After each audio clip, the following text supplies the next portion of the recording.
짧게 부탁드리겠습니다. 맹종이라는 단어와 법 앞에 예의가 없다라는 단어를 선언을 한다고 해서 맹종을 하지 않는 게 아니고 법 앞에서 예의를 두고 있다라는 것을 부인하지 않는 게 아니에요. 계속해서 법 앞에 예외가 없다고 하면서 김건희 여사는 법 앞에서 예외를 끊임없이 인정해 왔었잖아요. 그리고 대통령과 대통령 부인과 대통령 그 장모의 본부장 비리에 대해서 끊임없이 부인하고 무마하고 비켜왔었잖아요. 이게 맹종이에요. 한 말씀만 잠시만요. 그러면 이재명 특검합시다. 해요. 오케이? 하세요. 저는 상관없어요. 아니, 하시죠. 여기 그런 겁니다. 원내에 계신 두 의원님이 안 좋은 토론 태도가 그거예요. 한동훈처럼 자신이 받았던 질문을 가지고 대답을 못하고 이재명 물고 늘어지고. 알겠습니다. 그리고 윤희숙이 이재명 물고 늘어지면서 유명했어요. 그런데 새벽까지 한참 토론을 할 때 그런 방식으로 토론하는 건 아주 나쁜 토론 태도. 두 분 얘기는 나는 그렇게 생각해요. 한동훈 장관이 지금 국민적으로 단순하게 보수 지지층에만 인기가 있는 게 아니라 20, 30대부터 상당히 여성층, 우리 국민의힘에서는 상당히 지금 비판적인 여성층에도 굉장히 인기가 높습니다. 지난번에 대전에 가셨을 때의 모습, 다 지역에 갔을 때 모습이 나이 많은 사람만 있는 게 아닙니다. 아주 젊은 사람들이 많이 있었거든요. 알겠습니다. 지금 안 가면 우스워집니다. 지금 어차피 일정 다녀봤자 기자들이 그거밖에 안 물어볼 테니까요. 이거는 고민하기 위해서기보다는 언론에 답하는 상황을 피하기 위해서다 이렇게 보시면 됩니다. 저는 본인이 천명한 게 있으니까요. 니네 다 조용히 하면 해줄게 이런 거잖아요. 그러니까 니네가 이견이 없으면 내가 해줄게 이런 거잖아요. 그 조건이 맞춰지려면은 뭐 며칠 걸리겠죠. 윤석열 대통령의 아바트를 모셔와 용산의 직할부대로 전락하겠다니 국민의힘은 최소한의 배알도 없습니까? 한동훈 장관의 비대위원장 등극은 국민의힘이 운명을 다했다는 사망 선고에 다름 아닙니다. 이준석 전 대표의 말을 어느 정도 이렇게 가중치, 비중을 두고 우리가 해석을 해야 될지는 잘 모르겠습니다만 비대위원장 안 가면 왜 한 장관이 우스워져요? 전혀 그렇지 않죠. 이준석 전 대표의 그냥 워딩이다라고 생각을 하고 그것은 한동훈 장관의 본인의 선택이라고 봅니다. 다만 시대적 소명이 있을 때는 본인이 결단할 수가 있겠다라고 저는 생각을 하고 본인 오늘의 그 언론의 인터뷰에 봤을 때는 마음의 어떤 결심은 섰다. 이렇게 보이는 것 같습니다. 보통은 법조인들은 어떻게 얘기하죠? 길이 없으면 가지를 마라라고 하는데 길이 없다고 해도 그것은 많은 사람이 같이 가면 길을 만든다라고 했지 않습니까? 사뭇 어떻게 보면 법조인이면서도 오히려 정치인 모드로 살짝 이미 전환됐다라는 느낌을 강하게 받았습니다. 그렇다는 점에서 내가 갈 수 있다. 대신에 그러려고 하면 전폭적으로 지원을 해달라. 그럼 내가 열심히 끌고 가겠다라는 의지를 보였다는 점에서 오늘은 어떻게 보면 국민의힘에서 상당히 중요한 모멘텀이었다라고 생각을 들고요. 지금 아까 이준석 전 대표 같은 경우에는 저도 아침 출근길에서 얘기를 들었습니다. 지금 그 국민의힘 같은 경우에도 그렇게 생각합니다. 과연 한동훈 그 현 장관이 비대위원장으로 적합한가? 내년 총선 승리를 위해서 비대위원장이 가장 어떻게 보면 유효적절한 카드인가에 대해서는 논란이 있습니다. 그렇기 때문에 어제 그 원내외 그 당협위원장들 전체 회의에도 완전 결론을 못 내는 것은 그런 것입니다. 하지만 전체 총의는 현재는 시간이 얼마 없다. 그런 측면에서 비상 상태에서는 정말 돌직구를 날릴 수 있는 사람이 필요하다라는 그 판단을 했는 것 같고 그와 같은 총의는 사실상 내부적으로 그 한동훈 장관에게 그리고 또 용산에 전달했다라고 저는 그 추측을 합니다. 그렇다는 점에서 이제는 뭐 논란을 일으킬 때가 아니고 국민의힘 그리고 또 지지층이 한동훈 장관을 어떻게 보면 비대위원으로 세워서 힘을 모아가는 그런 이제 하나의 어떤 그 절차 우리 어떻게 보면은 수순을 밟아가는 그런 것이 필요한 것이 아닌가 생각합니다. 양 의원님, 그 민주당에서는 한동훈 장관이 비대위원장 맡는다는 그 얘기가 처음에 나왔을 때만 해도 맡아라. 그럼 우리는 땡키다. 오히려 우리가 총선 승리가 더 가까워진다. 이렇게 이제 환영하다가 오늘은 뭐 한민수 대변인의 얘기긴 합니다만은 국민의힘은 배알도 없느냐 뭐 이런 식으로 한동훈 장관이 맡지 않기를 또 원하는 듯한 논평이 나왔어요. 이게 바뀐 거예요? 아니면 일맥상통하는 흐름이에요? 한민수 대변인을 제가 분석하면 이제는 그 한동훈은 중요하지 않다. 김당 내부에서 이 부분에 대한 솔직한 목소리를 내라. 이제 이 이야기거든요. 한 가지만 딱 정리를 하면 김당의 문제, 김기현 체제의 문제는 뭐였어요? 시키는 대로 하는 여의도 출장소다. 그렇기 때문에 국힘당 의총에서 흐름이 거리를 두고 국힘당의 독자성 예. 이 부분들이 언론에 비춰진 의총의 결과 아니에요. 그런데 아바타를 넣었단 말이에요. 그리고 이제 요새는 한동훈 안 하고 윤도훈 그렇게 또 이야기를 할 정도로 아바타를 넣는 이 순간에 이제는 들 수 있는 최악의 카드를 국힘당이 드는구나라고 이제 이야기를 하고 이제 민주당 입장에서는 최소한 의회 정치에 있어서의 기본적인 자존심은 있어야 되는 것 아니냐 이 부분을 이야기하는데 결심이 섰다라고 하면서 국힘당의 모멘텀이다라고 이제 최진영 변호사가 이야기를 했는데 이 부분에 대해서 재밌는 영역이 있습니다. 김기현 노골적으로 만들어서 억지로 힘을 실어서 강제적으로 경쟁자들 목을 쳐서 만들어 놨더니 결국은 실패했죠. 예. 이번에는 좀 더 세련되게 한동훈을 비대위로 오는 한동훈 장관이 비대위로 오는 과정을 지금 겪고 있단 말이지. 제법 세련됐습니다.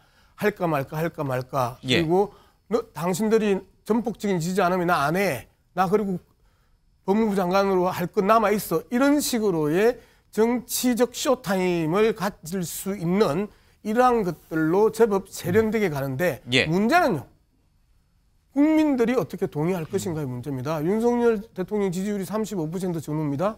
그러면 윤석열 대통령의 지지율을 한동훈 장관이 뛰어넘을까요? 아바타는요. 예. 본질을 뛰어넘을 수 없습니다. 그러면 3%에서 5%포인트 또 깎이고 들어갈 가능성이 높다. 그렇기 때문에 영남의 국힘당 의원들의 불만들이 예. 계속해서 내연하고 있다. 저는 그렇게 봅니다. 홍석준 의원님도 속으로 참 화가 많이 날 거라고 생각을 해요.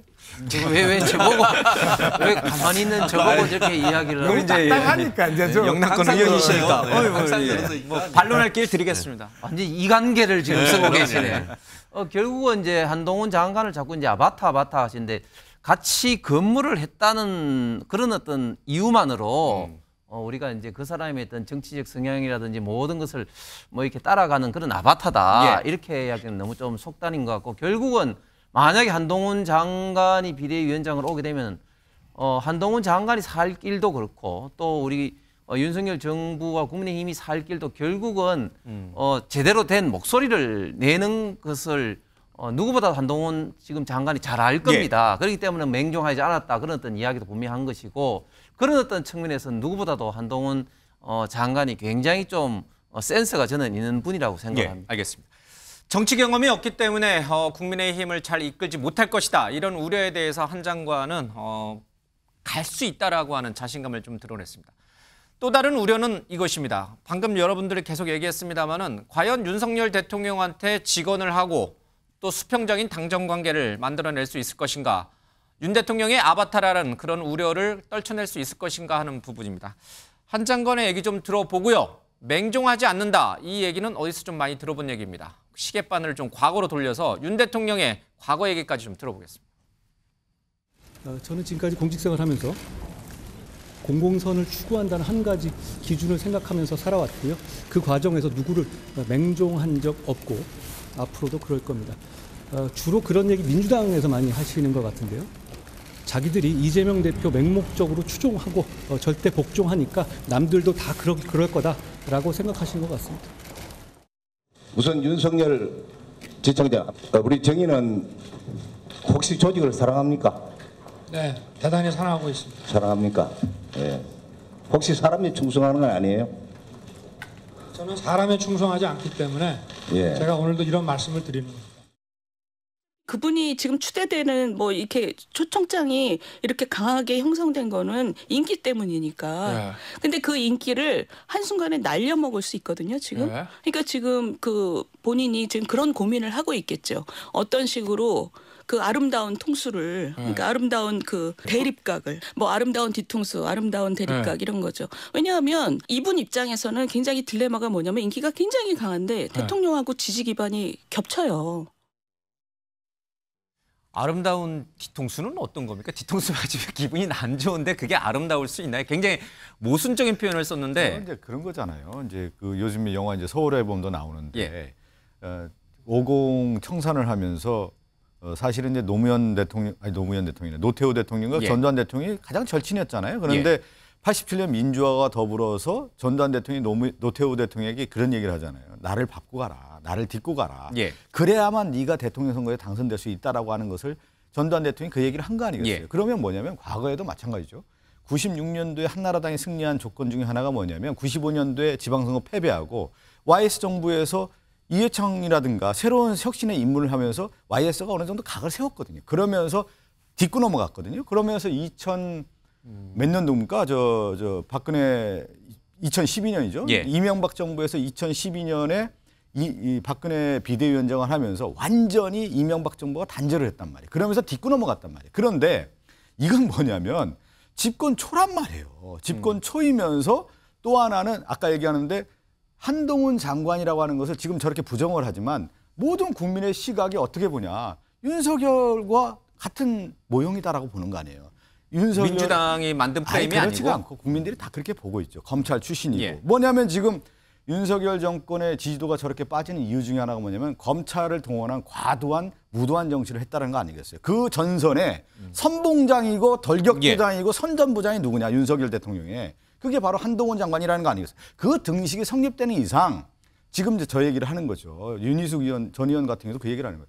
확실하게 대립각을 세워서 비대위원장으로서 대통령실에게 어떻게 보면 맞짱까지 뜨면서 총선을 치러야 되는데 그럴 수가 없다라는 거 아니에요. 거기에 한계가 있는 거예요. 그러니까 지금의 비대위원장이라고 하는 것은 윤석열 정권의 실정에 대한 부분을 딛고 넘어가서 예. 독자적인 국민의힘에 의한 총선을 치르라고 하는 것이 대국민의 언명인데 그것을 치를 수 없다라고 하는 것이 한동훈 장관의 한계이고 그 한계는 뭐냐? 윤 대통령이 돌격대장이자 선전부장이자 선동부장이었기 때문에 그런 것이다.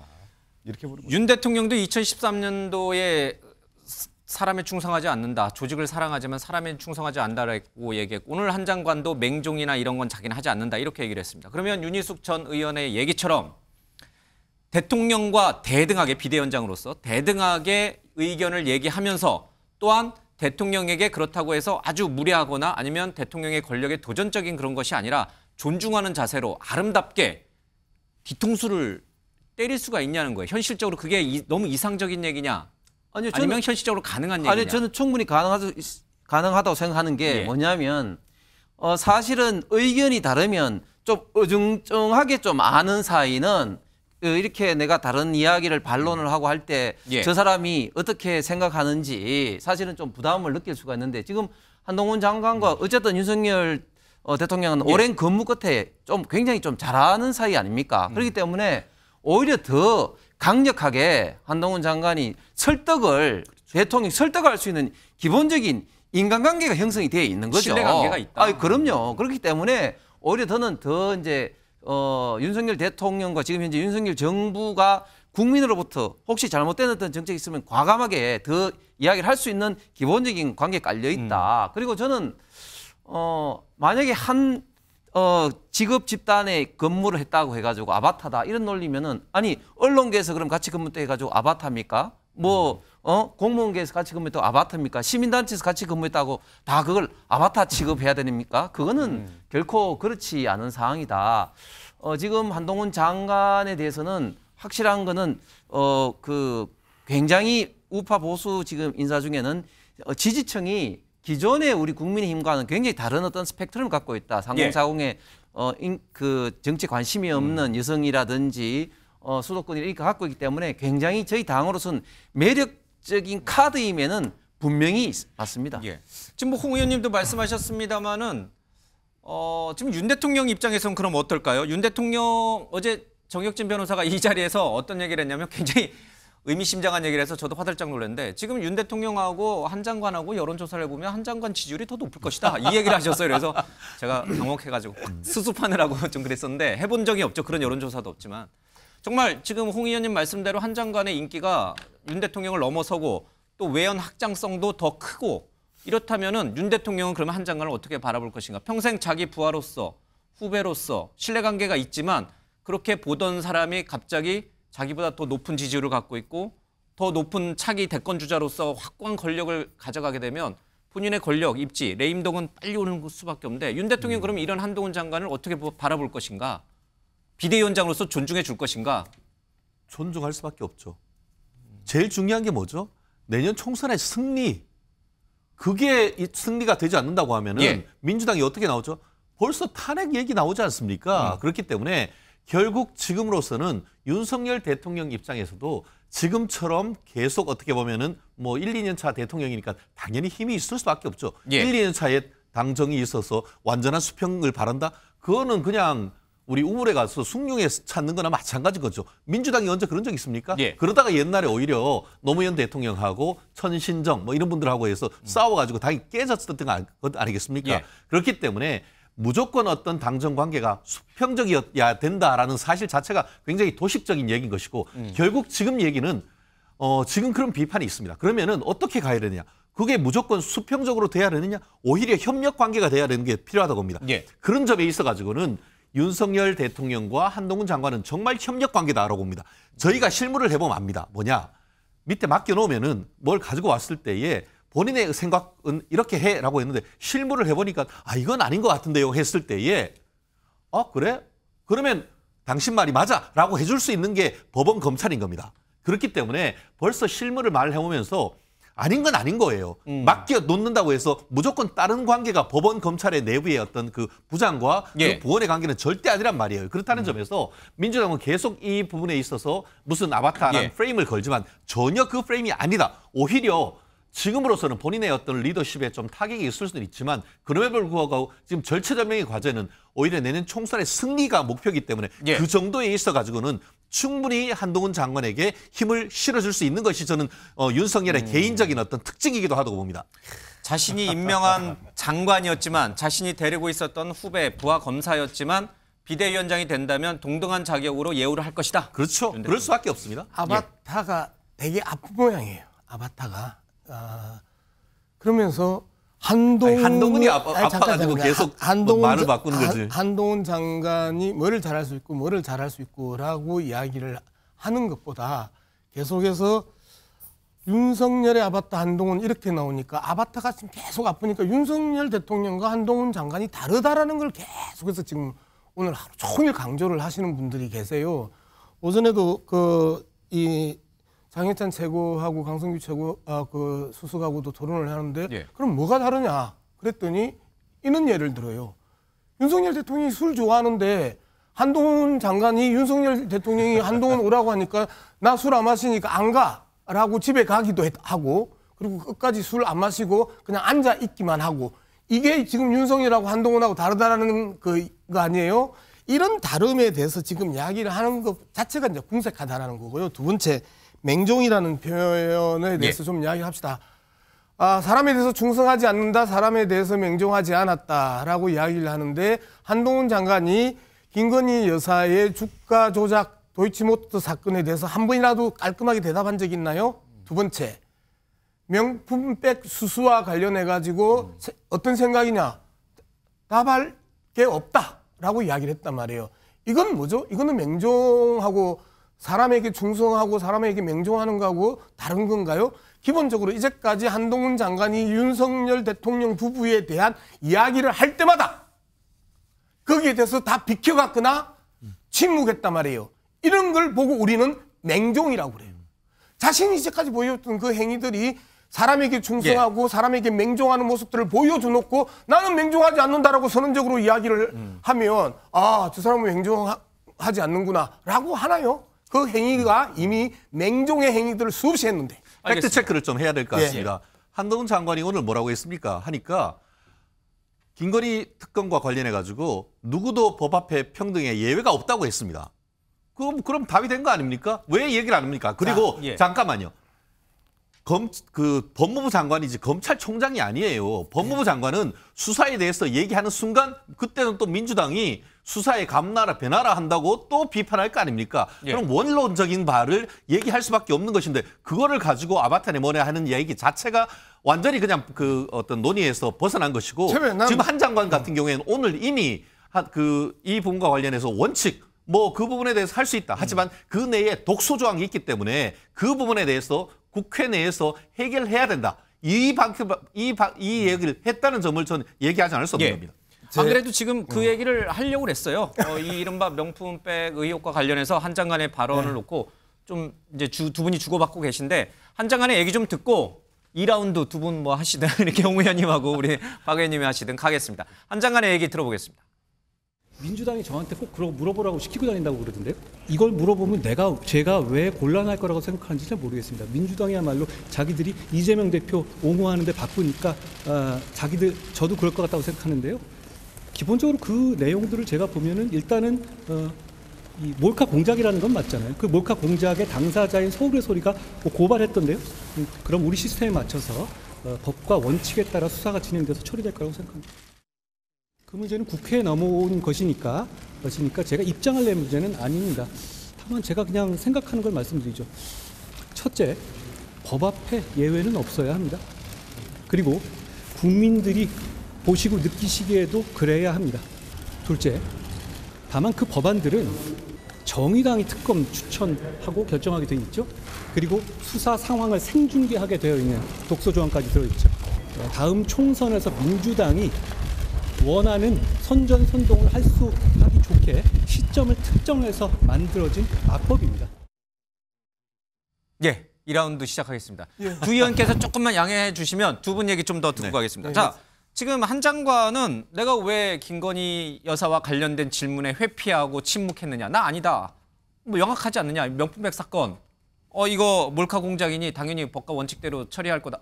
너무 심플하게 얘기를 했는데 이 정도로 성이 안 차요? 아니, 한번 생각을 해보세요. 아까 최변 이야기가 검찰총장이 아니고 법무부 장관이다. 수사의 구체적인 이야기를 할 수 없다. 그렇기 때문에 김건희 여사의 주가 조작 문제, 그다음에 명품백 문제에 대해서 이야기할 수 없다. 하지 않는 게 맞다. 그렇게 이야기를 했는데 지금 명품백 이야기 하잖아요. 몰카 공작이라고 이야기해요. 자, 우리가 뇌물수수 현장은 절대 잡을 수가 없습니다. 뇌물수수 현장은 말 그대로 함정수사나 함정취재나 몰카 아니면 뇌물수수 현장을 잡을 수가 없습니다. 그러면 뇌물수사 현장이 잡혔어요. 뇌물수사 현장이 잡혔는데 저 부분을 어떻게 저런 걸 알아냈냐, 어떻게 취재했냐 가지고 곁다리, 본질이 아닌 곁다리를 가지고 시비를 걸면서 수사 과정에 있어서 자신이 지금 가이드라인을 던지고 있는 거잖아요. 이러한 태도, 이게 바로 맹종이거든요. 이러한 태도가 맹종이에요. 알겠습니다. 명품 받았어요. 그리고 명확하게 그 말과 그림이 있어요. 그러면 1차적으로 대통령 부인이 뇌물을 받았네?가 1차적인 관심사여야 하고요. 법무부 장관이. 법 앞에서 누구도 예외가 없으면 뇌물을 받았는데 심지어 대통령 부인이 뇌물을 받았어. 그러면 이게 1차적이죠. 두 번째, 그 취재 과정이 정당했냐 안 했냐는 언론학자들이 판단할 영역이에요. 시민사회가 판단할 영역이에요. 법이 판단할 영역이 아니고 법무부 장관이 규정할 영역이 아니란 말이에요. 자, 이렇게 했었을 때 본질은 몰카 공작이라고 던져버리고 가이드라인 정해놓고 그러면서 대통령 부인에게 충성하고 맹종하고 대통령에게 충성하고 맹종하는 모습들을 몸으로 보여놓고 아니라고 이야기하는 게 참 부담스럽네. 그렇습니다. 최 변호사님 반론하시죠. 아까 함정수사라고 했는데 함정수사에 대해서 혹시 좀 아세요? 말씀하세요. 두 가지가 있습니다. 하나가 범위유발형 함정수사가 있고 하나가 기회제공형 함정수사가 있습니다. 무슨 말이냐 하면은 함정수사가 다 위법한 것도 다 적법한 것도 아닙니다. 범위유발형 함정수사. 한마디로 받을 생각도 없는데 일부러 함정을 파가지고 넣으면 그거는 완전히 위법한 것이고 그거는 그와 같은 어떤 그 행위를 한 그 제공한 사람 자체가 위법한 것이고 그건 처벌돼야 하는 것이죠. 오히려 어떻게 보면 기회제공형. 지금 나 언제든 뭘 받고 싶어. 그런데 야 여기 있어. 던져주는 그런 것은 적법하다는 거예요. 그런데 지금 같은 경우에는 완전히 이게 가지고 와가지고 억지로 해서 몰카 공작을 했던 건 아닙니까? 그렇기 때문에 우리가 형사적인 적법 절차에 봤을 때 완전히 잘못된 것이죠. 물론 알겠습니다. 김건희 여사가 그것을 받은 것이 뭐 적법하다고 저는 얘기하지 않습니까? 하지 않습니다. 지금 아까 그 한 장관 같은 경우도 분명히 얘기하잖아요. 법 앞에 예외는 없어요. 하지만 그 과정에서 어떤 문제가 있었는지에 대해서는 우리가 논의를 하고 그것은 단순히 언론의 영역이 아니고 그거는 그 한 과정에서의 어떤 법률적 영역이기 때문에 그 부분에 대한 것도 조사를 해야 된다는 것이죠. 한마디만 하고 지나갈게. 딱 한마디만. 짧게 맹종이라는 단어와 법 앞에 예외가 없다라는 단어를 선언을 한다고 해서 맹종을 하지 않는 게 아니고 법 앞에서 예외를 두고 있다라는 것을 부인하지 않는 게 아니에요. 계속해서 법 앞에 예외가 없다고 하면서 김건희 여사는 법 앞에서 예외를 끊임없이 인정해 왔었잖아요. 그리고 대통령과 대통령 부인과 대통령 그 장모의 본부장 비리에 대해서 끊임없이 부인하고 무마하고 비켜왔었잖아요. 이게 맹종이에요. 알겠습니다. 잠시만요. 그러면 이재명 특검합시다. 해요. 오케이? 하세요. 저는 상관없어요. 아니, 하시죠. 여기 그런 겁니다. 원내에 계신 두 의원님이 안 좋은 토론 태도가 그거예요. 한동훈처럼 자신이 받았던 질문을 가지고 대답을 못하고 이재명 물고 늘어지고. 알겠습니다. 그리고 윤희숙이 이재명 물고 늘어지면서 유명했어요. 그런데 새벽까지 한참 토론을 할 때 그런 방식으로 토론하는 건 아주 나쁜 토론 태도. 두 분 얘기는 나는 그렇게 생각해요. 이쯤 듣고요. 이제 우리 두 의원께서 할 말이 많으실 텐데 많이 참고 계셨습니다. 홍 의원님, 한동훈 장관이 어쩌면은 많은 뭐 민주당 쪽이 그렇다고는 얘기했습니다만은 많은 사람들이 생각할 때 굉장히 좀 곤혹스러운 답변이 되지 않을까 예상했던 이 이른바 이 김건희 여사 명품백 논란에 대해서 오늘 말한 요 정도 수준이면 아주 잘 선방하고 넘어간 거예요? 아니면 뭔가 국민이 보기에도 한동훈 장관의 이 몰카 공작이라고 하는 발언이 뭔가 아직은 그래도 조금 부족한 부분이 있는 거예요?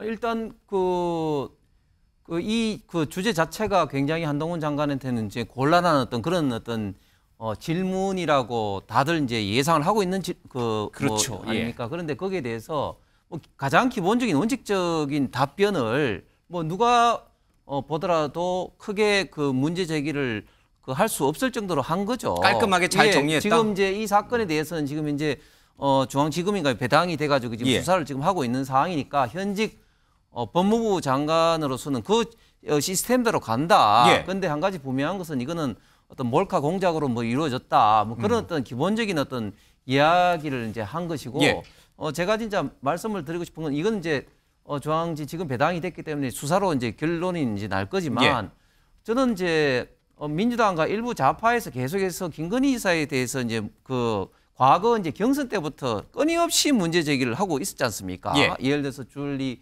뭐 의혹이라든지 그리고 또 대통령이 되고 난 다음부터는 순방할 때마다 캄보디아의 화나를 뭐 이렇게 아는 사건을 두고 그 사진을 두고는 이건 뭐 연출했다 뭐든지 그 수없이 문제 제기를 한 것에 대해서 이게 완전히 거짓으로 드러났을 때는 이게 그 사과 한마디 없고 또 그리고 또 국격을 이렇게 떨어뜨릴 때는 진짜 제대로 된 사죄 한마디도 없는데 끊임없이 이런 어떤 문제 제기를 하는 것 자체에 대해서 저는 민주당이 물론 야당으로서 이걸 정쟁으로 활용한다는 것은 이해는 못하는 바는 아닙니다. 그래도 좀 정덕껏 하고 사과할 때는 좀 사과를 좀 했으면 좋겠습니다. 지나쳤다. 참 저는 최진영 변호사나 홍석준 의원님도 이제 국회 출마하는데 지금 한동훈 장관 비대위원장에 대해서 회의적인 시각은 그거잖아요. 핵심은 윤석열 대통령과 확실히 선을 그을 수 있느냐. 그것도 더 나아가서 김건희 여사와 관련된 부분에 대해서 어떻게 할 거냐. 이 부분에 대한 답을 내놔야 되는 거잖아요. 국민의 눈높이에 봤을 때 김건희 여사가 명품백 받았잖아요. 자연스럽게 받고 충격적이지 않습니까? 그러면 대통령실이라든가 김건희 여사는 입장이 나와야 되는 거예요. 그게 국민에 대한 도리인 거예요. 이것을 안 하지 않았습니까? 그럼 어떻게 국민을 설득할 거예요? 그럼 바이든 날리면 그다음에 몰카를 뇌물을 몰카 조작으로 덮을 수 있다고 생각하십니까? 지금 그렇게 해왔기 때문에 국민들이 윤석열 대통령에 대한 지지율을 접는 거 아니에요. 그래서 지금 그 얘기하는 거 아니에요. 제가 얘기하는 게 아니라 국힘당의 내부에 있는 출마자들이 수도권에 윤석열 대통령 김건희 여사 걸고 출마 못한다 이 얘기하는 거예요. 그거에 대해서 명확하게 본질을 파악하고 넘어가야 되는 거고 앞에 이제 양문석 의원님도 제가 얘기를 잘 하셨는데 한동훈 장관은 법무부 장관 검찰에 있을 때의 화법과 만약에 출마했을 때의 화법은 달라져야 되는 거예요. 비대위원장이 됐을 때 화법은 달라져야 지금 그런 지금처럼 법무부 장관을 하면서 검찰에 있으면서 본질을 비껴가면서 모든 것을 우회 전력으로 이재명 대표를 끌고 들어왔단 말이에요. 그것을 답하는 게 아니잖아요. 비대위원장이나 뭐냐 어떤 정치를 할 경우에는 자기의 책임을 가지고 얘기하는 건데 비껴가서는 안 되는 거예요. 그래서 정치는 뭐라고 하냐면 정보법을 선택해야 된다라는 거 아니에요. 저렇게 비껴가는 전략으로 해가지고는 선택받을 수 없다는 말씀을 드리는 거예요.